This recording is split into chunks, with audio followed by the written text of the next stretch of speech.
Hi everyone, welcome to another episode of Flourish FM, a podcast for the good life.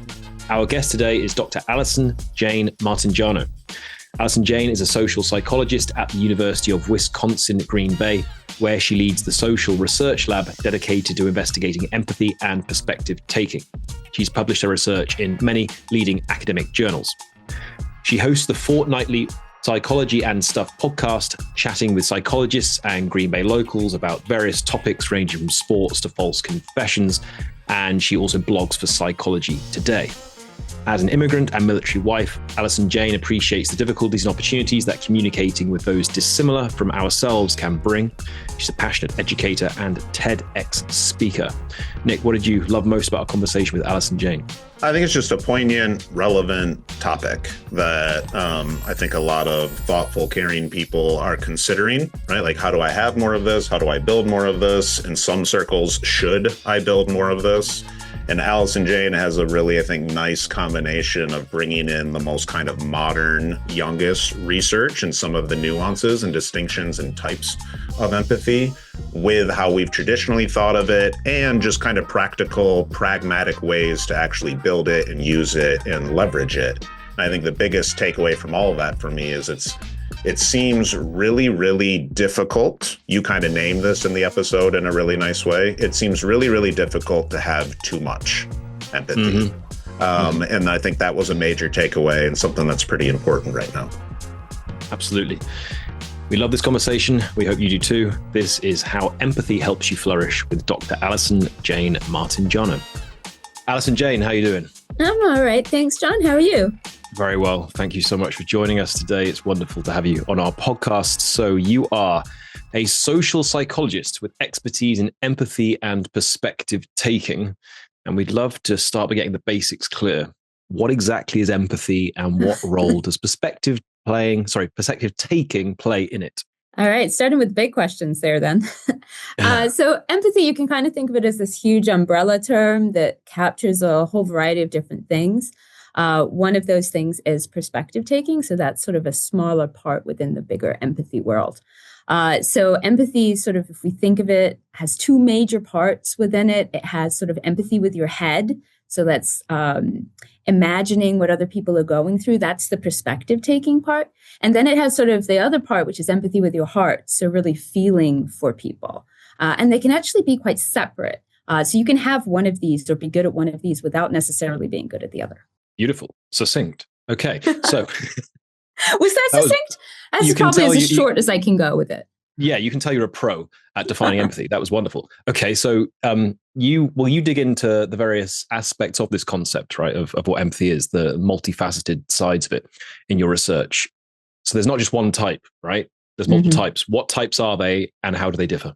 Yeah, so the biggest problem is that empathy researchers actually disagree among themselves as to which types get counted within this big umbrella. Yeah, right. So one of the problems is, depending on which types you think count as empathy, actually leads to very different conclusions. So famously, for example, Paul Bloom's book is against empathy, and he argues that empathy is problematic, but he picks a very small part of empathy to sort of argue against. And if you define empathy differently, you might come up with a very, very different conclusion. So I'll probably bore you if I list all of the different types. Can we go there? Because we've actually brought up Paul's stuff actually in a separate context, like chosen suffering and antifragility and those sorts of things. So I'd love to dig into that a little bit. And most of our community are fellow nerds, and I say that affectionately. Okay. So let's get into the nuances. Sure. Yeah. So the really sort of, I guess, negative part of empathy, or the bad part, the dark side, is usually something to do with negative emotion contagion. So in other words, you're like stressed out, and I therefore mirror how stressed out you are. And this can be problematic in a variety of different ways. Obviously, if you're a physician and your patient is upset, you don't want to also be terribly upset. That's going to hinder how much you can help. And Paul Bloom makes the argument that this sort of emotion mirroring leads us to make poor decisions or irrational decisions in who we choose to help and things like that. So if you really focus in on some of these sort of dark sides of empathy, you can make a very different argument I tend to focus, as John said in the intro, on the sort of more cognitive, the sort of empathy with your mind as opposed to with your heart, the less emotional side of empathy, which I actually think does the exact opposite. That is a rational thought process where you're thinking through what people are going through. And I don't think it has the same limitations. And to some extent, I think other people believe the same thing. So most like medical schools in their training, in their empathy training, they focus on this more cognitive side. So they're sort of aware that the sort of part of empathy that perhaps is most useful in very stressful or high risk situations is this more cognitive side, the more perspective taking side, and not this very emotionally driven side of empathy. Mm-hmm. I'd love to tease out a couple terms because you mentioned potential limitations, right? And I'm curious what those would be. And maybe we're using this synonymously, but maybe not the same as like detrimental effects. And I eventually want to ask, like, in kind of what's the good of empathy and why should we want more of it? How does it help us flourish? But you brought up something interesting. And I think most concepts in the world have some sort of shadow side or dark side. And since we've almost kind of arrived at that first, maybe we start there. What are some of these limitations or potential problems with empathy before we get into kind of the resounding positives? Or maybe you say there aren't many. Yeah, no, well, it is sort of this sort of niche part of empathy that has sort of these problems associated with. And it is also kind of a dispositional personality kind of trait. So some people are just more likely to have this emotional resonance. When someone feels sad, they mirror that sadness. And if you're one of these people, then you might be at risk of a variety of detrimental effects. So burnout, for example, is more likely if you're having that emotional resonance. And just generally, obviously, if you're feeling negative a lot of the time because you're reflecting everyone else's negative emotion, you're not going to have a very good day most days. Yeah, you're seesawed to one end, you're kind of increased allostatic load, all the things that could come with it. Yeah, okay, absolutely. Makes good sense. Sure. But the other side of that, so it is possible for people to mirror only or have a tendency to focus on mirroring only positive emotions. It's usually not quite that cut and dry. But if you're that kind of person, you actually are using that mirroring in a positive way. And this is talking about research that really is only in its infancy at the moment. But teasing out the fact that mirroring isn't actually always bad. It's only if you're mirroring the negative emotions that it's problematic. If you tend to mirror positive emotions, that's actually a very nice thing. Well, so there's a number of things I want to dig into here, like connection between empathy and burnout and what you just said then. Let's start with what you just said then. So empathy, if you tend to mirror someone's negative emotions, that can be bad in what way? And it makes you less empathetic or makes you feel more negative emotions? What are the bad sides here? Yeah, so I was thinking more of the bad sides for you yourself. Suffering, not necessarily other people, although obviously if you yourself are so distressed, you're also not going to be able to help other people. So there is a pro-social negative effect as well. But I was thinking more for yourself. So it's associated with a whole variety of negative, both physical health and mental health outcomes. So you're more likely to, if we go for the mental health ones, you're more likely to be stressed. You're more likely to suffer from depression or anxiety. You're also less likely to have as many social support people in your network. And then that, of course, probably downstream effects on your physical health. You know, if you're lonely and you're struggling, you're also likely to have a variety of physical symptoms as well. This is if you do what? This is if you tend to mirror negative emotions in other people.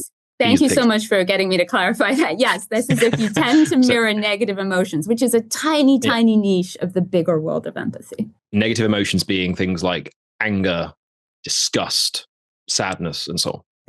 Distress, things like that.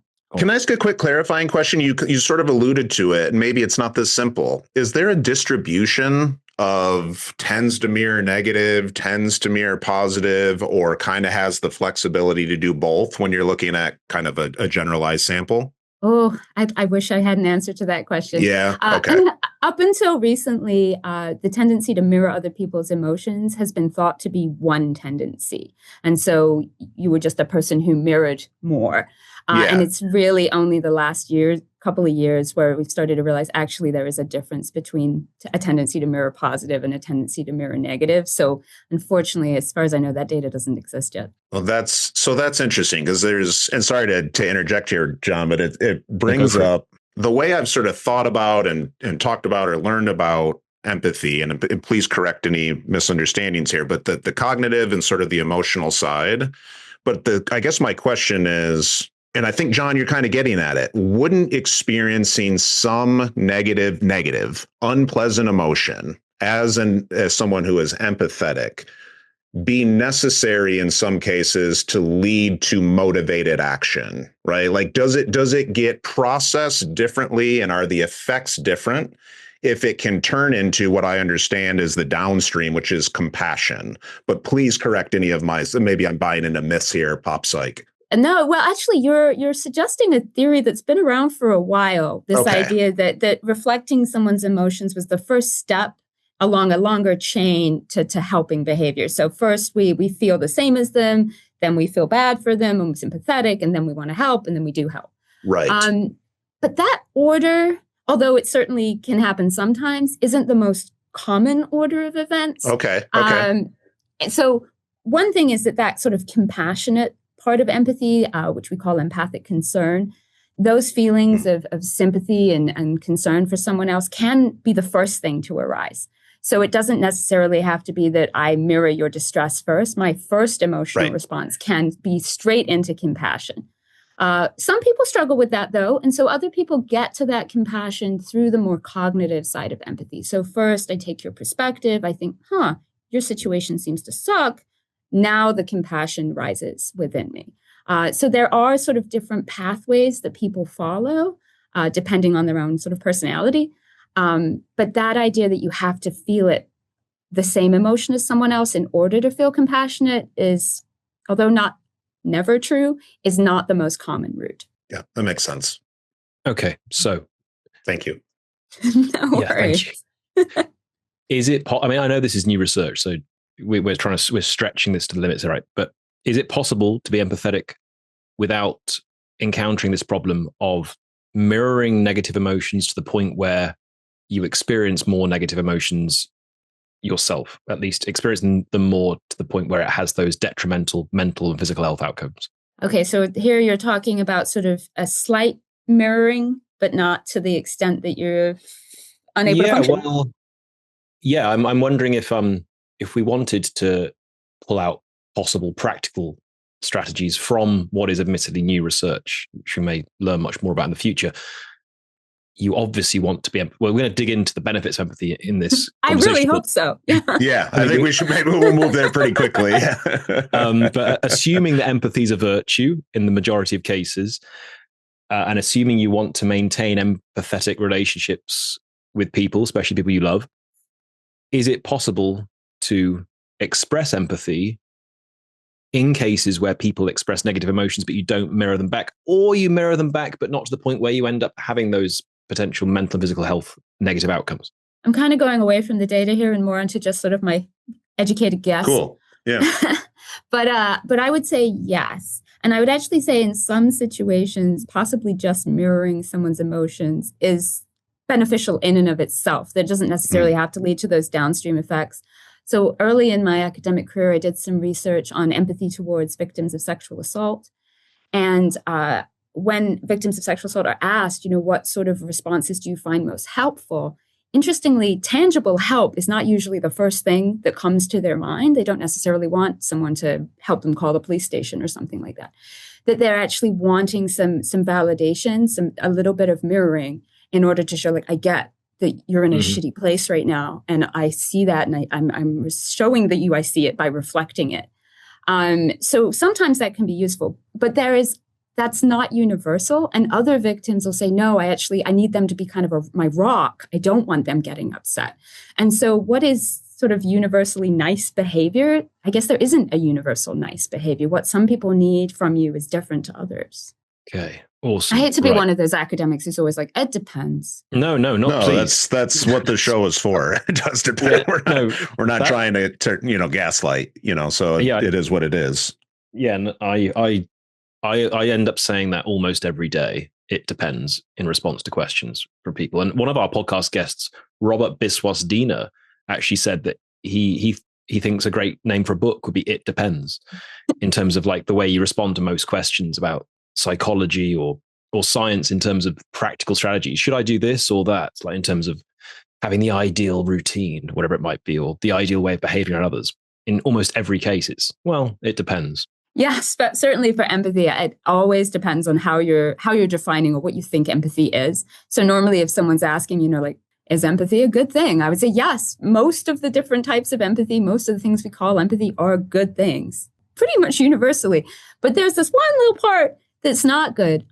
Although I would say that Judy Hall did some fascinating research on how the public defines empathy, which, by the way, does not align with how academics define empathy. Oh, I'd love to hear this. Yeah. It's fascinating stuff. Academics, we're like all the way over here, and the public is over here somewhere. There's a little bit of overlap in the middle. But most people, when you ask them what empathy is, do think of this mirroring. And yet for researchers, that's this one little odd part of empathy over here. And this huge amount that we consider empathy that the general public wouldn't necessarily call empathy. They might just call it compassion or care or sympathy even. I see. Wow. So let's clarify then whether and to what extent empathy is a good thing before we go any further, right? Right, we are assuming here that it's a virtue, which seems uncontroversial, but maybe you could tell us otherwise. And let's also hear what the public think of that. Is empathy a good thing? If so, why? And what do the public think about that? So I think both the public and the researchers would answer yes, but for different reasons. So I think researchers would say yes, because they're thinking of this big world of empathic things that's like perspective taking and compassion and concern and theory of mind even maybe. And these are all good things. And then you have the public who, not universally, but often consider this mirroring a key part of empathy. And they generally still say it's a good thing, although researchers might disagree with them on that part. Is there such a thing as being too empathetic? And if so, what would be an example of that? So I would say an example of too empathetic would be too much of this mirroring of negative emotions. So that would be the only part where I'd say you could go too far. There's pretty much no evidence that you can go too far in something like compassion.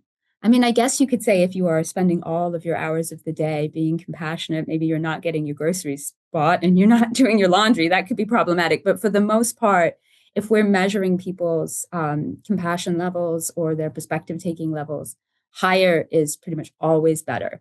And the people that are scoring highly on these tests of empathy are reporting better physical health, better mental health, better quality relationships.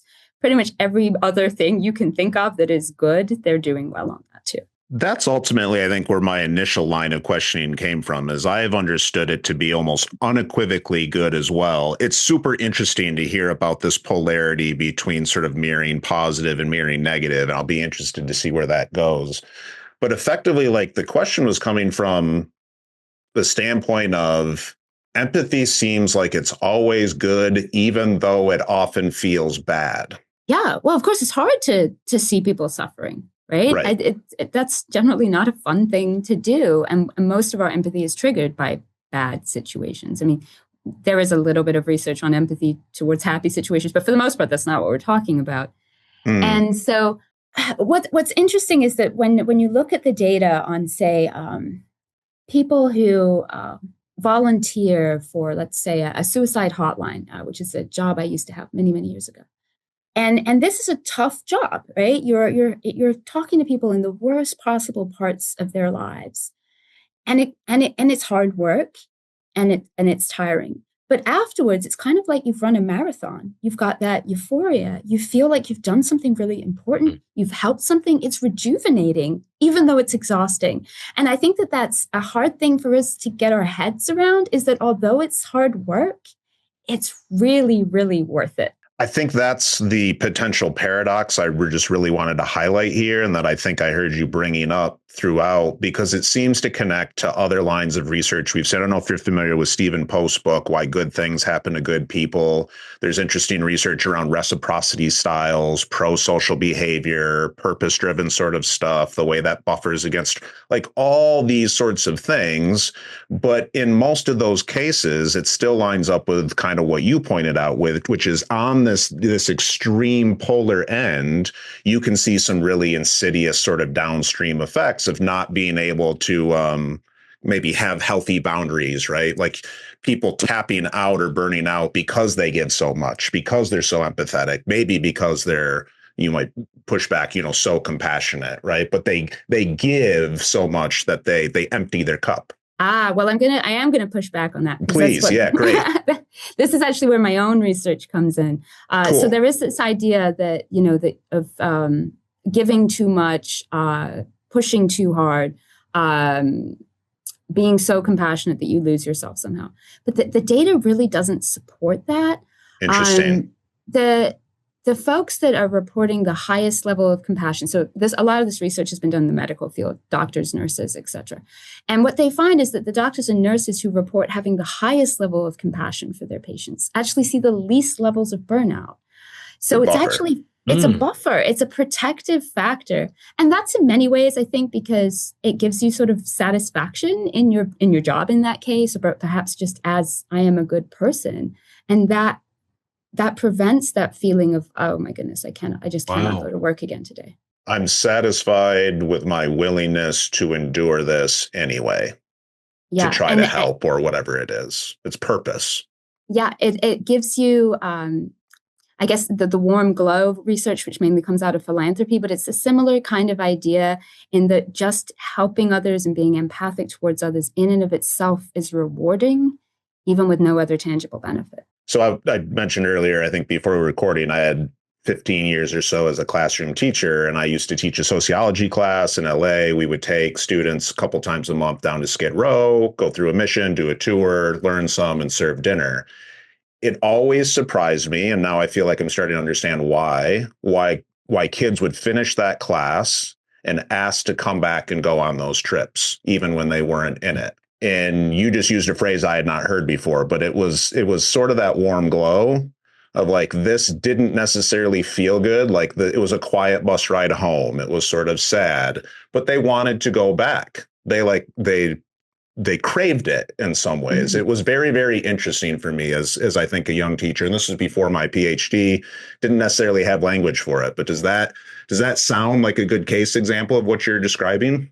Yeah, absolutely. And I think there's so much overlap here. I'm thinking with other sort of more broad social psychology research, and just the importance of meaning to our lives in general. And so much of that comes from our social relationships. So if we're perhaps pouring our cup into other relationships, it somehow doesn't empty our own cup. And I think that's just really hard to get around, because it doesn't feel like it should be possible for me to give compassion to you and not feel emptied myself. But the act of giving something to you helps fill myself up. And I'm now realizing how terrible a metaphor that is. No, that's actually a very good visual. I found that extremely useful, actually. So it's a good way of putting it. Yeah, definitely. And I love this term warm glow as well. I'm Googling it as we speak, actually. But I'm fascinated by this. Found an interesting article now. Hi, friends. Nick here with just a brief interlude to share with you an update on one of our newest partnerships with the Antifragile Academy. Throughout John and I's conversations with many, if not most, of our guests, one thing has been made really clear. In order for people to flourish, thrive, experience the good life, they need to develop the capacity to not only navigate and endure, but ideally grow from the bad, grow from unpleasant experiences. That's why we're thrilled to be partnering with our newest sponsor, the Antifragile Academy, an organization that I co-founded with Dr. Adam Wright, Director of Mental Performance for the Washington Nationals. At the Antifragile Academy, we work with adolescent athletes, executives, and educators to help them understand some of the science, not just of optimal performance, but of well-being and anti-fragility. The ability not only to endure and bounce back from unpleasantness, but to actually come back stronger, to grow from it. Between Adam and I, we've worked with Fortune 100 companies, Inc. 300 executives, Division I programs, and elite professional athletes and Olympians from all over the world. To find out more about how you can leverage anti-fragility training, check out our website at theantifragileacademy.com. I want to just a sidetrack on a personal level, Alison Jane. So you felt the warm glow when you were working on the suicide prevention phone line, right? Well, I gotta say, not in the moment. And I think that's what's so counterintuitive about this. In the moment, I felt pretty shit, you know? Yeah, okay. It was, actually, it was in the UK. It was for the Samaritans in the UK, and they were Yeah, I charity. thought it would be. Okay. Yeah, and they have this setup where you have, or at least they did when I was a volunteer, where there's always two people in the room taking calls at the same time. So you have that immediate person to turn to if you need support and you're on a particularly tough call. Mm-hmm. And oftentimes, if I had a particularly tough call, I would need that support with that person immediately afterwards, because I had maybe some of that reflection of negative emotions coming up. Sure. But very, very quickly after that, when I would get on my push bike and pedal home, I felt really good. Like I'd really done something useful. And I felt the warm glow then, perhaps maybe 30 minutes later. We mentioned Paul Bloom earlier, this idea of chosen suffering, but so I do a lot of antifragility research. We're like seeing some of this stuff even on physiological levels, but this idea of like, kind of states of euphoria and really positive effects that come from chosen kind of proactive engagement with meaningfully difficult things. Yes. Yeah. And I think that that's such an important piece of advice, and yet so counterintuitive, that if you are burning out, if you are feeling that your cup is empty, yes, actually what you want to do is go out and help people. Yes. Yeah. We feel like, okay, some self-care, a bubble bath, that kind of thing, that's what the media tells us we should do when we're feeling drained. But the research doesn't indicate that that is the best thing to do. The best thing is to go out and do something worthwhile that's going to make you feel like you have purpose. Helping others is, for, I'm going to claim most of us, we're a social animal. For most of us, that's what brings us purpose. So it would be fascinating if you did actually find, if research showed that there is a character virtue where there isn't an upper limit to it. Ooh. In the case, say, of compassion, because it's generally held, it's been held since, the influence of Aristotle, that for any virtue, it has a corresponding vice of deficiency and vice of excess. And it's hard to think of anything where you can't have too much. Like sleep researchers sometimes get asked this question: can you sleep too much? And they're like, well, it seems that you could have too much of anything, water, for example, and so on. And sleep seems like another example of that. Compassion, that would be fascinating if you couldn't have too much compassion, if there wasn't research that could show that, like it just keeps getting better and better. The Dalai Lama would love that as well. So I'm trying to think off the top of my head, have I ever seen an upper limit to compassion? And sort of it leads to negative. And I have in the burnout literature, at least, no. In the sort of relations with mental and physical health, no. And maybe it's just so rare that we're just not finding those people. And all the limitations of our research being done mostly with college students, so we don't have perhaps the Dalai Lama taking part. But I'm going to go as far and say the Dalai Lama's doing okay. Yeah, I doubt you'd get a counterexample if you study the Dalai Lama on this. Has he got too much compassion? I doubt you'd find a contrary finding there. But awesome. Right, we've mentioned burnout so many times. Let's actually dig into this. So what's the connection between empathy and burnout, both positive and negative? All right. So this is my favorite little thing to talk about right now. So we think of burnout as, I did not come up with this definition, Maslow did, but as having three parts to it.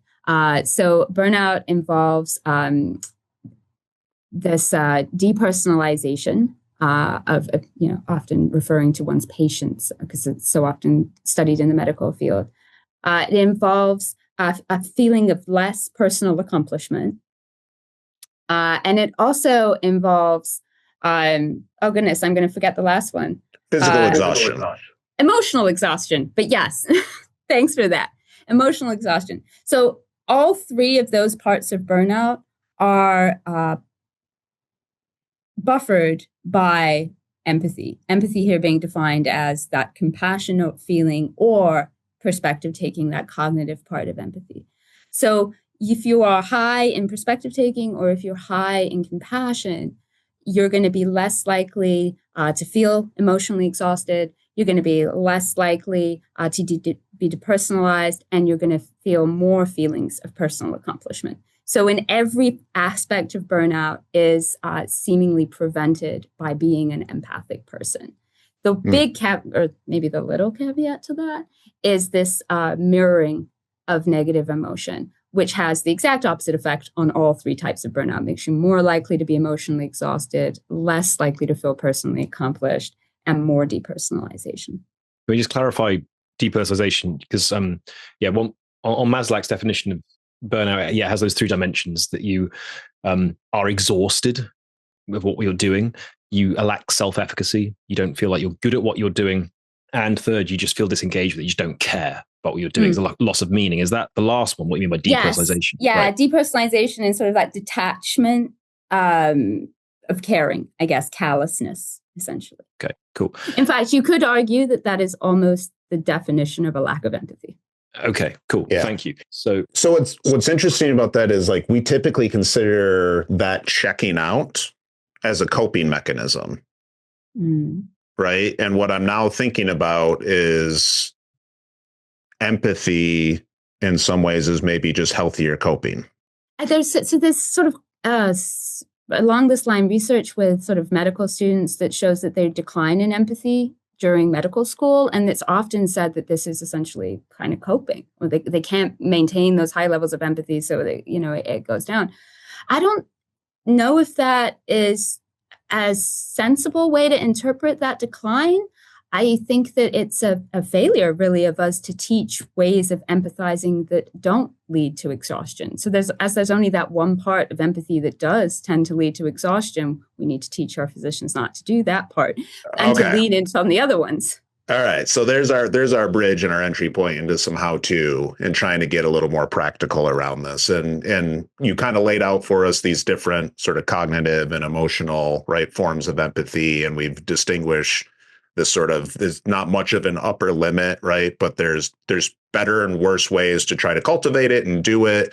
So try to break it down for us a little bit. Like, where's a good place for somebody to kind of get started in thinking about what type of empathy I should maybe want to develop, and then how I go about doing that? Yeah. So the types of empathy that are sort of universally good are these sort of feelings of compassion and the perspective taking. Out of those two, the one that's easier to learn is the perspective taking, because this is more a cognitive skill that you can practice and get better at. And the hope, I would say, is that if you get really good at that feelings of compassion will just sort of follow along afterwards. Although probably if you had an emotions researcher on here with me, they would talk about how you can emotionally regulate to feel that compassion instead of distress. But I'm going to leave that to the emotions researchers. So I'll stick to my bread and butter, which is enhancing that cognitive empathy. And basically, there's just thousands of ways you can do this, but they all involve imagination. So essentially, you need to spend some time trying to imagine how other people think and feel. And it doesn't actually matter too much whether you get it right or not, at least at the beginning. The action of just trying, it's like, trying to lift heavy weights at the gym. Trying itself is exercising those empathy muscles. And you can do this, most people do this, I assume, in their real lives. So, you're having an argument with your spouse and you decide to, let me take a second to just try and figure out what it is that you're thinking right now. But you can also do this in fictional worlds. So there's a whole load of research done on how reading novels, for example, can help you to practice imagining what characters are thinking and feeling. And all of these have been shown to enhance that perspective-taking ability. Do you have any personal favorites for books that you've loved reading that helped? I mean, maybe, well, actually, two questions. Yeah. Is there any research on which books are particularly good at developing empathy? I would imagine there's studies in positive psychology on this, because one of the, some of the earliest studies in positive psychology were to redesign school curricula. So in English literature, they would learn what it meant to be resilient, let's say, and then practice it. So are there any books that have been shown that are particularly good to read to develop certain character virtues? And do you have any personal favorites for developing empathy? So there absolutely is research on this. And I got to say that although I believe it to be true, it does ruin my favorite novels because they're not the most effective ones. So the research on this shows that what they call literary fiction or writerly fiction, I'm going to get that confused. So the research shows that literary fiction, so we're talking fiction that is written in such a way that it's somewhat ambiguous what the characters are thinking and feeling. So perhaps you're not sure if this is the villain or the hero in the story, and you're trying to figure that out. Or maybe you have an unreliable narrator telling the story, and you're trying to figure out how accurate their perceptions of the world are. These sort of novels or films, it can be any kind of media. These are really challenging you to figure out their thoughts and feelings. Whereas what we might call popular fiction, which tells you directly how the characters are feeling. They're crying, they're sad, they're terribly upset, are not as good, because you're not having to work to figure out what they're thinking or feeling. Unfortunately, I actually enjoy that latter kind more. So I like a good, clear hero and villain, but that's because I'm not liking the work of practicing empathizing. And practicing empathizing is hard work. Right. So far, then, we've got multiple types of empathy on the table, most of which have been shown to be good for our physical and mental health and reduce risk of burnout. Your recent research shows there's this one specific type that seems to be a risk factor of burnout. So what would be then, let's dig into these practical strategies for building your empathy muscles, as you call it. And as you call it, I believe, in your TEDx talk, that's called How to Build Your Empathy Muscles. Is that correct? Yes, it is, where I give a bunch of strategies in there too.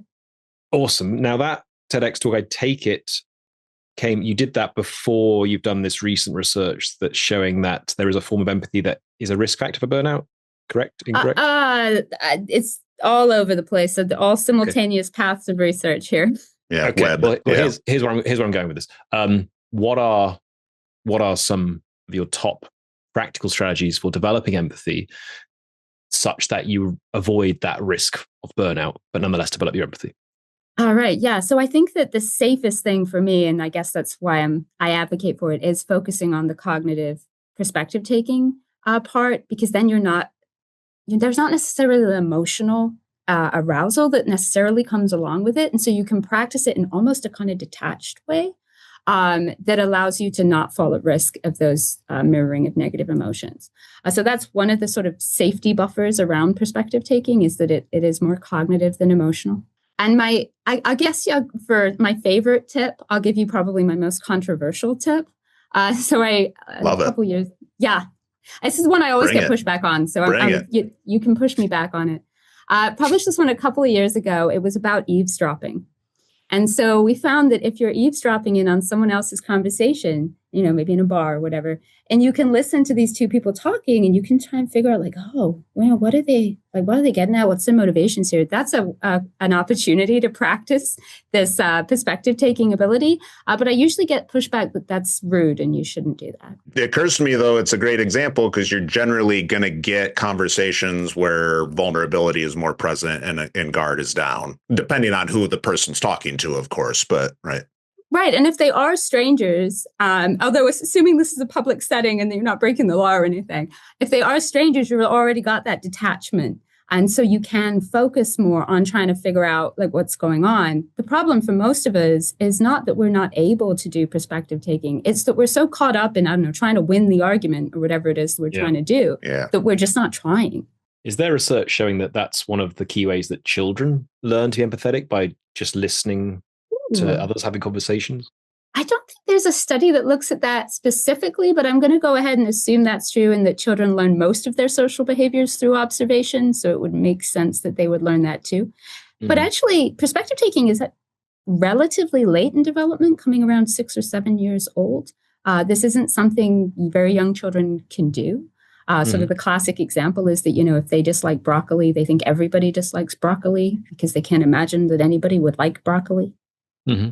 Okay, so thank you. So practice, try to put yourself in situations where you can practice perspective taking is particularly good. Yes. And try and find, reasonably uncontroversial settings where you can overhear people having a conversation. Maybe if you're at a party where just everyone's speaking around you and you haven't really got a choice whether or not to listen. And you're sitting on a plane. Social to listen to the conversation. Don't bug their phones. Disclaimer: do not be bugging phones. Not promoting anything illegal here.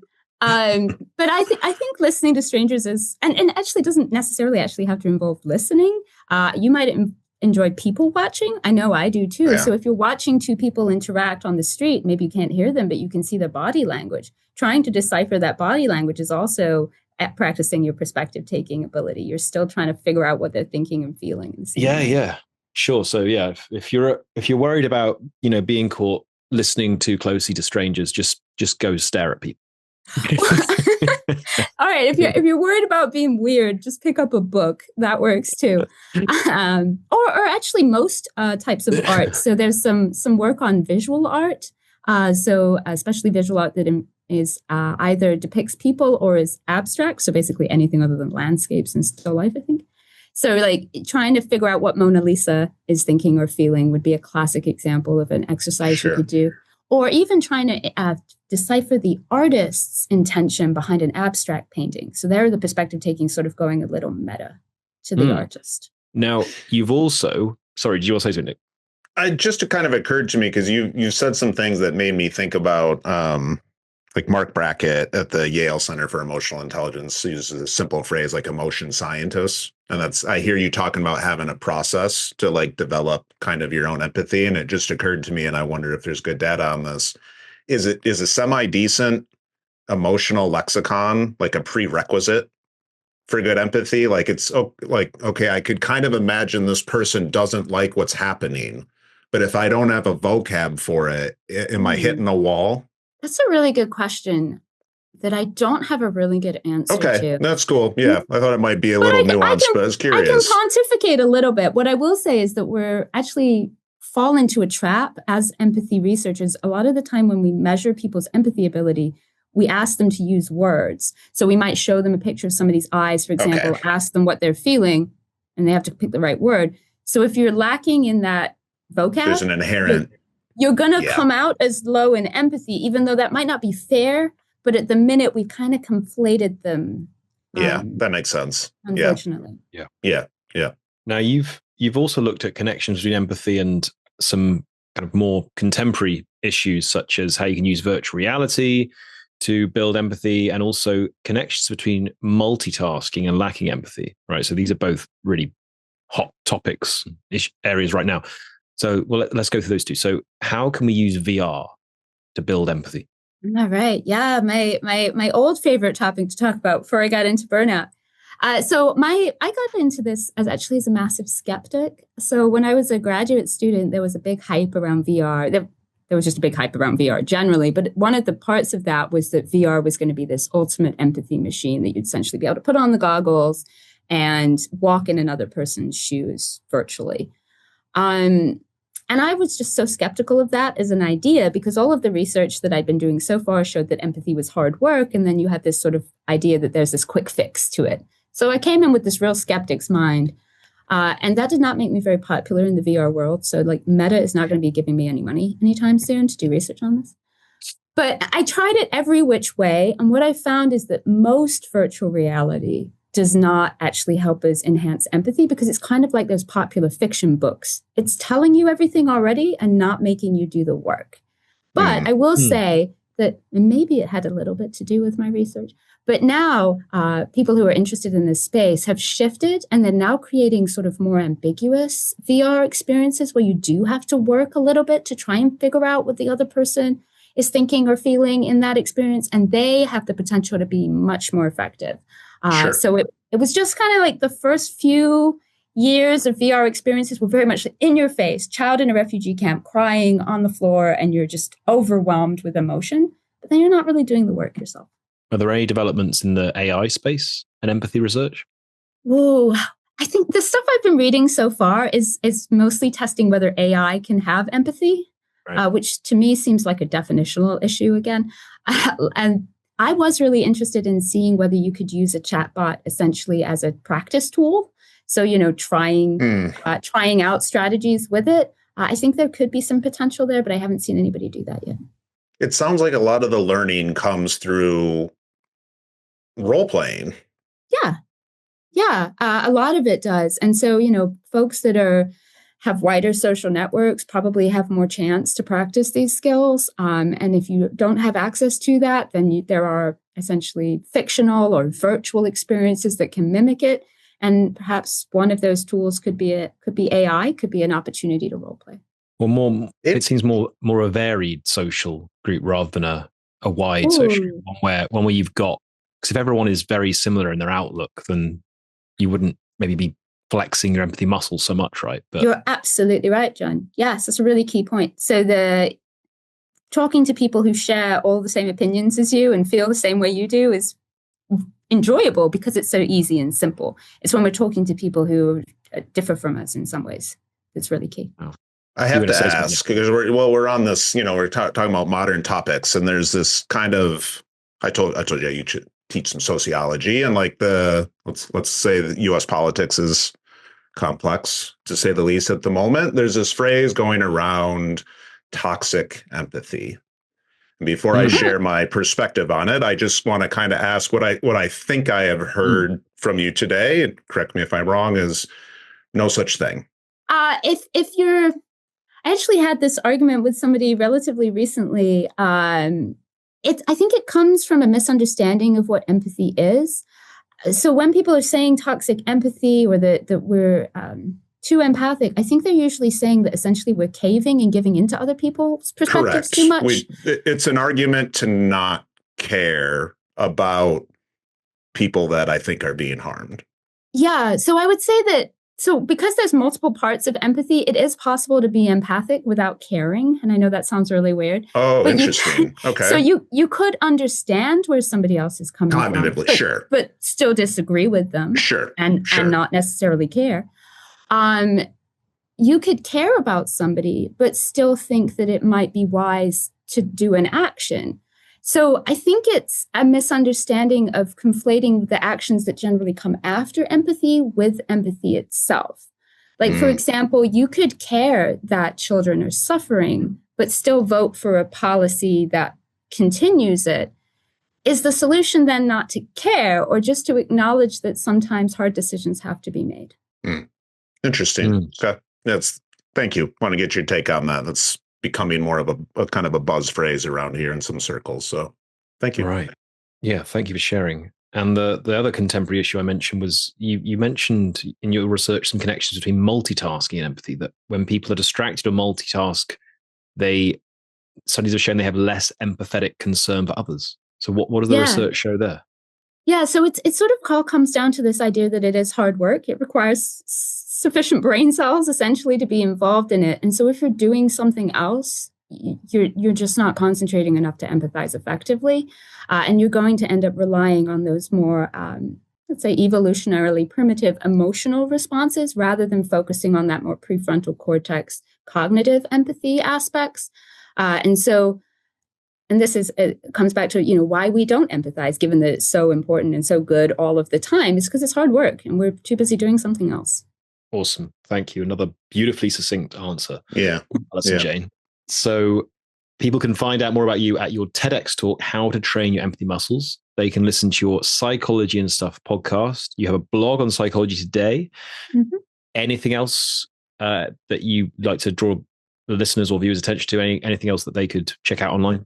No, I hope I've persuaded some of your viewers that it's worth the effort to empathize. 100%. Thank you so much. Sure you have. Yeah. Wonderful. Yeah. Thank you for spending the time with us. This was great. Thank you so much for having me. Yes, thank you so much. This has been our latest episode of Flourish FM, How Empathy Can Help You Flourish, with empathy expert, Dr. Alison Jane Martingano. Thank you, Alice. Thanks so much for listening to Flourish FM. We hope you enjoyed the content. Please be sure to leave us a 5-star review and hit that subscribe button wherever you listen to your podcast and on all major social media platforms. And if you visit our website, flourishfmpodcast.com, you can sign up to our newsletter. We send out a weekly newsletter. First newsletter of every month, we share a long-form blog, and every newsletter, every week, we share highlights from our previous episodes. Please hit subscribe on our website.